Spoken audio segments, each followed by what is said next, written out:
maka beda amal, beda pilihan, beda partai, beda coblosan, beda iman. Tahun-tahun sebelumnya sudah merasakan, ingat-ingat sampai nanti ya. Ini 2023 sudah dekat ya. 2022 pun sudah mulai. Sayyidina Ali, beliau ketika mendapatkan sebuah hadis, idza buyi'al imamani falyuqatilul awwal al-akhir, jika dibaiat dua imam, dua pemimpin, maka yang pertama boleh menyerang ke yang kedua. Beliau amalkan hadis ini, maka beliau seranglah sahabatnya Muawiyah. Apa kata mereka? Kafara Ali, Ali telah kafir karena dia berhukum dengan hukum selain Allah. Dia berhukum dengan hukum diplomasi. Dia berhukum dengan hukum Ibnul As, Abu Musa al-Ash'ari. Dia tidak berhukum dengan hukum Allah. Wa man lam yahkum bima anzalallah fa ulaika humul kafirun. Mereka pakai ayat, ayatnya benar.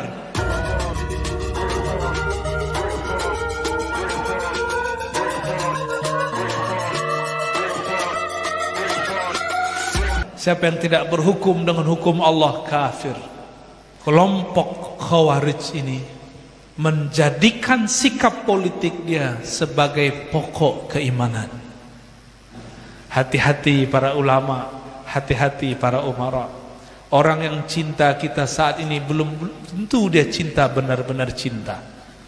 Selevel Sayyidina Ali, ada yang cuma cinta, dicintai karena nafsunya orang yang mencintai. Khawarij, kita mulai dari Khawarij ya.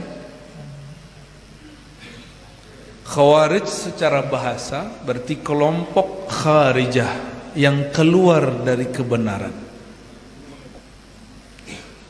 Imam Asy-Syahrastani mengatakan kullu man kharajat an imamatin sahihah, setiap kelompok yang keluar dari kepemimpinan yang sah, yang memberontak, itu disombok dengan Khawarij. Lalu siapa ahlu sunnah? Itu terjemahan umum ya. Kalau ahlu sunnah, mereka yang menerima pemerintahan yang sah, melarang berontak. Maka dalam akidah Tahawiyah,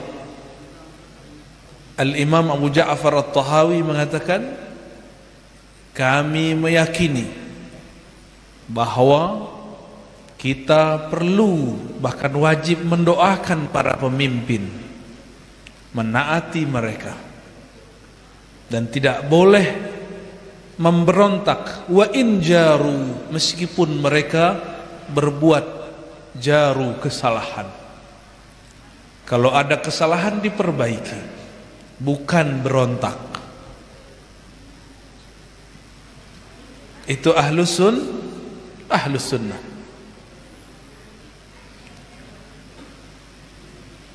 Kenapa Khawarij ini memfatwakan berontak? Karena ada satu kaidah yang mereka keliru dalam memahaminya. Apa kaidahnya? Mereka beranggapan kalau kita mengatakan iman itu tasdik, ikrar, amal, itu dibagi dua. Tasdik itu disebut usul. Apa arti usul? Pokok, aslul iman. Tasdik ada di kolbu. Tasdik ada di mana? Di kolbu. Makanya hadisnya menyebutkan antu'mina billah wa malaikatihi wa kutubihi, sampai akhir hadis rukun iman. Engkau percaya dengan apa? Percaya dengan kolbu.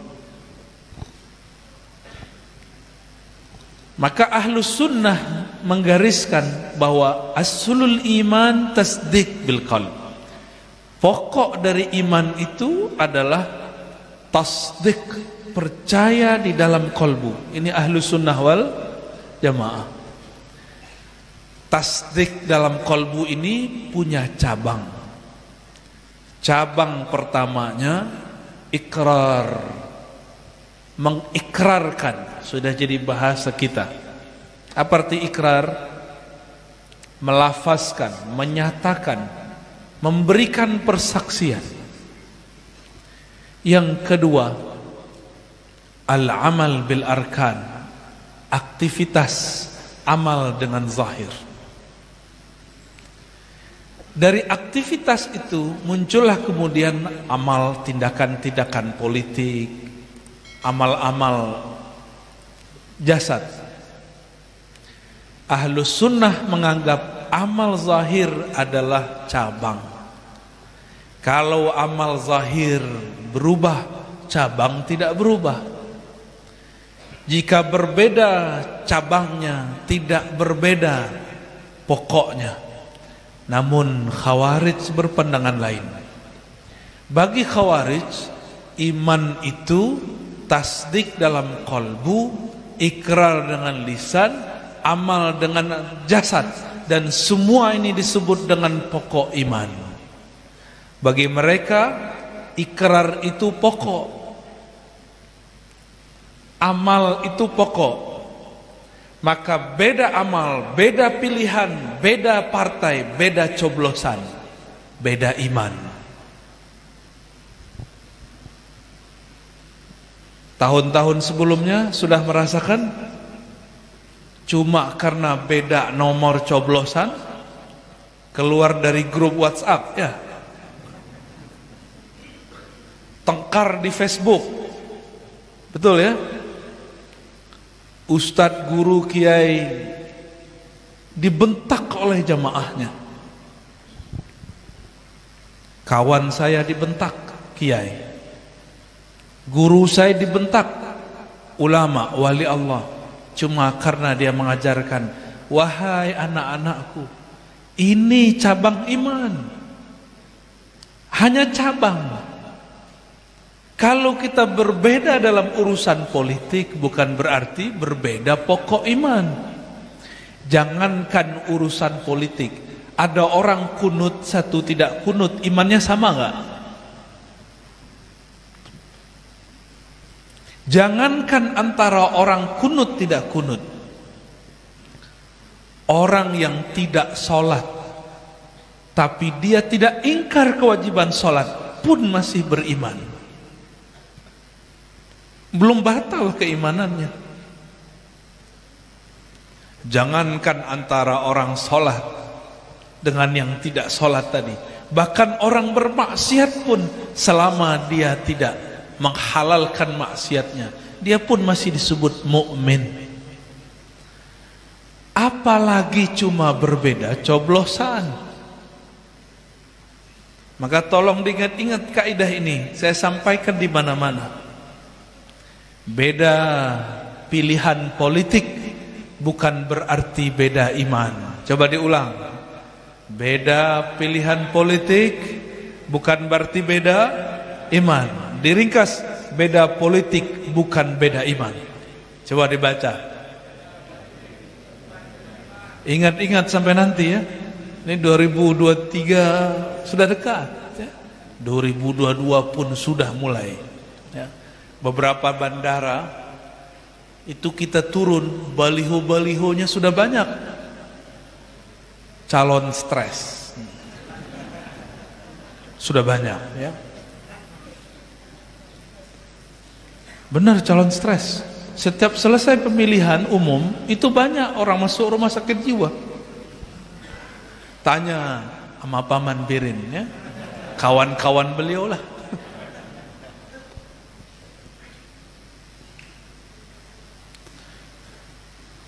Kelompok Khawarij beda politik, beda iman. Meskipun berkunut, meskipun belajar sifat 20, Meskipun kadang-kadang baca Ratibul Haddad, Ratibul Attas, tapi cuma karena beda politik kita dibentak. Ini ciri-ciri kelompok sudah keracunan Khawarij. Oh, ini ahli sunnah, saya berkunut. Itu fikih kamu yang kunut, tapi fikih siasahmu belum ahli sunnah. Malam tadi guru Wildan mengijazahkan sanad zikir. Itu silsilah ke atasnya berasal daripada Imam Abu Hamid Al-Ghazali. Imam Ghazali mengambil dari Abul Ma'ali Al-Juwaini. Abul Ma'ali Al-Juwaini ini beliau punya kitab judulnya Al-Ghiyas atau Ghiyasul Umam. Apa kata beliau dalam kitab itu? Jika dalam ibadah kita boleh berbeda, satu kunut, satu tidak kunut, satu jahar basmalah, satu tidak jahar basmalah, apalagi dalam pilihan sikap politik. Maka berbeda dalam politik tentu lebih boleh. Maka kami berharap jamaah yang mengatakan dirinya sunnah, tolong pegang-pegang kalimat ini, kalimat yang tadi kita baca. Beda politik bukan berarti beda iman, ya. Nikmati saja. Dahulu di zaman Sayyidina Ali karramallahu wajhah, orang yang sangat alim, Madinatul Ilm Rasulullah, beliaulah pintunya. Kalau beliau pintunya, tiadalah pintu itu kecuali ilmu lewat melewatinya. Maka tiada maklumat dari baginda Rasulullah sallallahu alaihi wasallam kecuali melewati lisan Sayyidina Ali. Sayyidina Ali,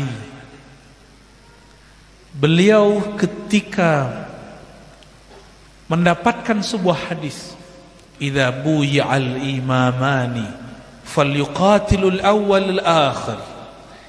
Jika dibaiat dua imam, dua pemimpin, maka yang pertama boleh menyerang ke yang kedua. Beliau amalkan hadis ini, maka beliau seranglah sahabatnya Muawiyah, karena Muawiyah juga membaiat dirinya jadi khalifah. Terjadilah perang di suatu padang yang luas bernama Siffin. Karena Sayyidina Ali ini punya pedang yang diberikan baginda Rasul sallallahu alaihi wasallam, namanya Zulfiqar, ujungnya ada dua.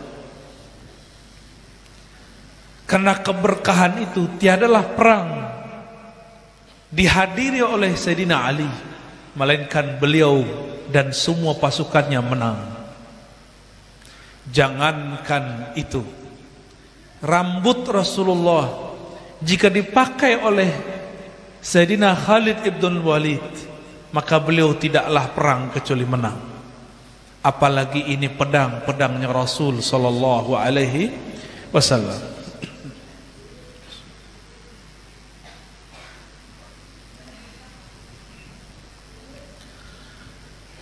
Namun Sayyidina Ali punya kisah. Di tahun ke-6 Hijriah, ini perang terjadi sekitar tahun 40 Hijriah atau sebelumnya. Di tahun 6 Hijriah, sekitar 34 tahun sebelum perang Siffin, Sayyidina Ali menulis perjanjian Hudaybiyah. Nabi, para sahabat sudah sampai di bukit Hudaybiyah. 10 sampai 15 kilo lagi sudah sampai di Mekah.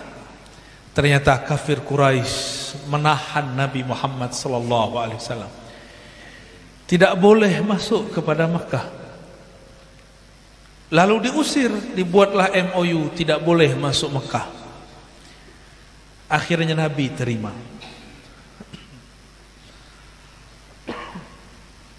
Ditulislah di situ Muhammad Rasulullah. Apa kata kafir Quraisy? Kalau engkau Rasul Allah, kami tidak akan larang engkau. Tulislah Muhammad bin Abdullah. Apa kata Nabi SAW kepada baginda, kepada Sayyidina Ali? Ya Ali, hapuslah lafaz Rasulullah. Sayyidina Ali coba menghapus, tangannya gemetar, karena ada lafaz Allah dan Rasul. Dia coba lagi, getar. Dia cari, akhirnya tidak sanggup. Dia katakan, wahai Rasulullah, saya tidak sanggup. Sayyidina Ali tidak sanggup untuk menghapus hatta cuma tulisan Allah, Rasulullah. Akhirnya Nabi bertanya, tunjukkan kepadaku mana lafaznya. Maka Sayyidina Ali tunjukkan. Beliau kemudian hapus dengan air ludahnya sendiri. Beliau mengalah. Ternyata bagi Rasulullah SAW, menang bukan berarti kita selalu dapatkan. Menang bukan berarti selalu kita peroleh. Orang benar mungkin ngalah dulu baru menang. Akhirnya Sayyidina Ali pun lega yang menghapus Rasulullah sendiri. Peristiwa ini diingat-ingat oleh Muawiyah. Muawiyah hadir saat itu belum muslim. 2 tahun setelahnya dia masuk Islam. Tapi dalam bab politik ini dia ingat. Ketika Sayyidina Ali di tahun ke-40 itu mengalahkan pasukan Muawiyah. Muawiyah sudah terjepit.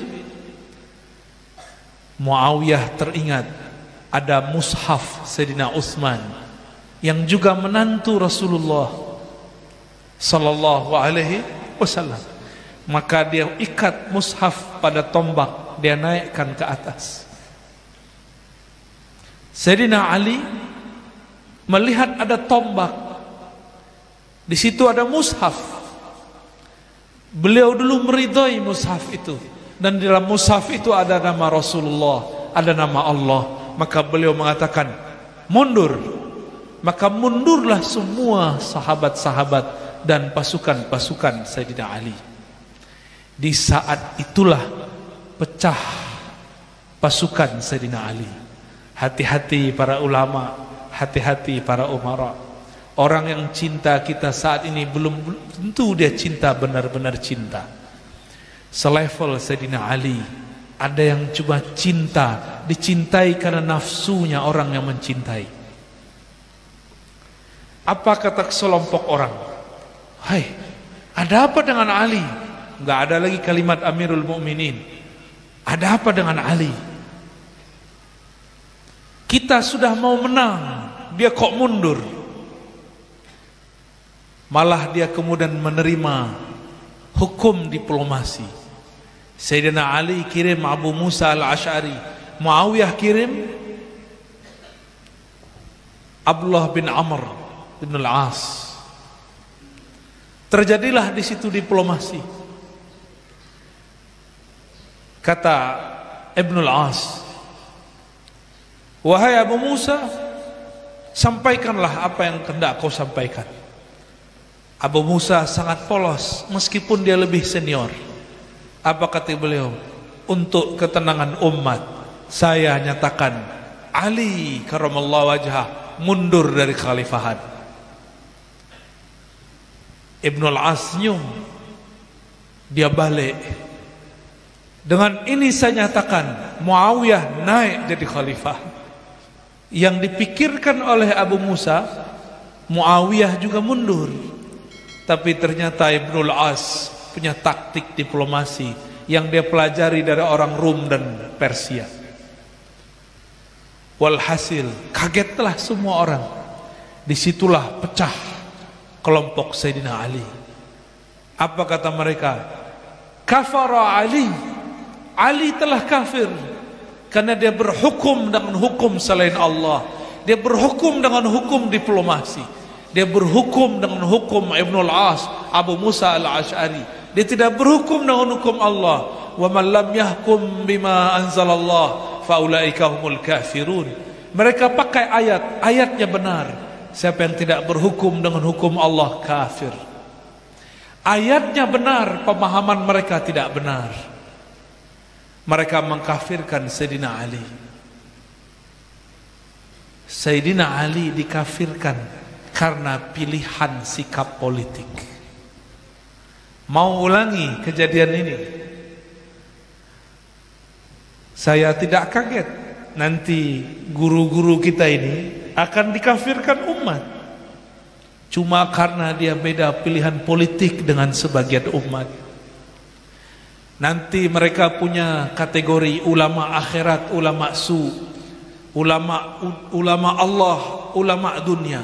Bagi mereka ulama dunia itu yang beda politik dengan dia. Nanti sudah mulai muncul. Jangan sampai. Jangan sampai ya.